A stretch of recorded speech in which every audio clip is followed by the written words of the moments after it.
உதவி பண்ண வேண்டாம் நான் ஒரு நாளும் சொல்லல.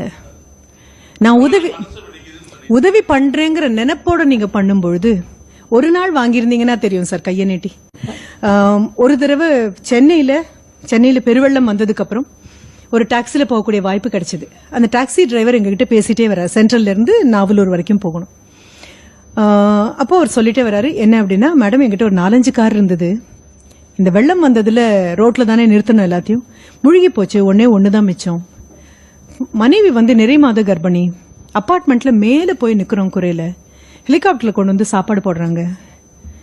நான் எல்லாருக்கும் சோறு கொடுக்கறேன் மேடம். கையை நீட்டி ஒரு பொட்டலம் சோறு என் கையில விழணும்னு நான் கையை நீட்டின போது குறுகி போயிட்டேன் அப்படியே அப்படின்னு சொல்லி சொன்னாரு.